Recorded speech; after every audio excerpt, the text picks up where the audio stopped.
മഹാരാഷ്ട്രയിലെ നാസിക് ജില്ലയിലെ ത്രയംബകേശ്വറിൽ സ്ഥിതി ചെയ്യുന്ന ത്രയംബകേശ്വര ക്ഷേത്രം ഇന്ത്യയിലെ 12 ജ്യോതിർലിംഗങ്ങളിൽ ഒന്നുകൂടിയാണ് നിങ്ങൾ ഈ കാണുന്ന ത്രയംബകേശ്വര ക്ഷേത്രം. പുണ്യ നദിയായി കണക്കാക്കുന്ന ഗോദാവരി നദിയുടെ സമീപത്തായാണ് ഈ ഒരു ക്ഷേത്രം സ്ഥിതി ചെയ്യുന്നത്. ഹരിഹർ ഫോർട്ട് ട്രക്കിങ്ങിനോ ബ്രഹ്മഗിരി ട്രക്കിങ്ങിനോ ഒക്കെ ത്രയംബകേശ്വറിൽ വരുന്നവർക്ക് ഈ ഒരു ക്ഷേത്രം കൂടെ സന്ദർശിച്ചിട്ട് പോവാം. നമ്മുടെ സൗത്ത് ഇന്ത്യയിൽ ഒരേ ഒരു ജ്യോതിർലിംഗ ക്ഷേത്രം മാത്രമേ വരുന്നുള്ളൂ. അതാണ് നമ്മുടെ രാമേശ്വരത്തെ ശിവക്ഷേത്രം.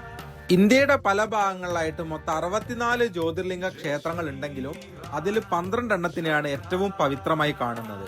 അതിലൊന്നുകൂടിയായ ക്ഷേത്രം ആയതുകൊണ്ട് തന്നെ ധാരാളം ഭക്തജനങ്ങൾ വരുന്ന നല്ല തിരക്കുള്ള ഒരു ക്ഷേത്രം കൂടിയാണ് നിങ്ങൾ ഈ കാണുന്നത്. ആ തിരക്കിൽ നമുക്ക് ലൈനിൽ നിന്ന് പോവാനും വളരെ സുഖകരമായിട്ട് ദർശനം ലഭിക്കാനുള്ള എല്ലാ സൗകര്യങ്ങളും ഇവരിവിടെ ചെയ്തിട്ടുണ്ട്. ലൈൻ നിൽക്കുന്ന സമയത്ത് വെള്ളവും മറ്റു സൗകര്യങ്ങളൊക്കെ കിട്ടുന്നുണ്ട്.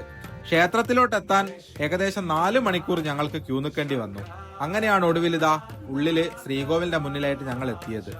അകത്ത് ശ്രീകോവിലില് ശിവനോടൊപ്പം തന്നെ വിഷ്ണുവിനെയും ബ്രഹ്മാവിനെയും കൂടെ ഇവിടെ ആരാധിക്കുന്നുണ്ട്. ത്രയംബകേശ്വറിലെ പ്രധാനപ്പെട്ട 3 കുന്നുകളായ ബ്രഹ്മഗിരി, നീലഗിരി, കലഗിരി എന്നീ മലകൾക്ക് നടുവിലായിട്ടാണ് ഈ ക്ഷേത്രം സ്ഥിതി ചെയ്യുന്നത്. ഇവിടുത്തെ രാജാവായിരുന്ന ശ്രീമന്ത് സർദാർ റാവു സാഹേബ് പർണേക്കർ ആണ് ഈ ഒരു ക്ഷേത്രം നിർമ്മിച്ചതെന്നാണ് ചരിത്ര രേഖകളിൽ നിന്ന് നമുക്ക് മനസ്സിലാക്കാൻ പറ്റുന്നത്. എന്നാൽ പിന്നീട് മുഗൾ ഭരണാധികാരിയായിരുന്ന ഔറംഗസേബിന്റെ കാലത്ത് നശിപ്പിക്കപ്പെട്ട ഒരു ക്ഷേത്രം നമ്മൾ ഇപ്പൊ ഈ കാണുന്ന രീതിയിലേക്ക് മാറ്റി സ്ഥാപിക്കുന്നത് പേഷ്വാ ബാലാജി ബാജിറാവുവിന്റെ കാലഘട്ടത്തിലാണ്. എന്ത് തന്നെയായാലും ത്രയംബകേശ്വറിൽ വരുന്ന സമയത്ത് ഒരിക്കലെങ്കിലും വന്ന് സന്ദർശിക്കേണ്ട മനോഹരമായ ഒരു സ്ട്രക്ചറോട് കൂടിയ ഒരു ക്ഷേത്രമാണ് ഈ ഒരു ത്രയംബകേശ്വര മഹാദേവ ക്ഷേത്രം.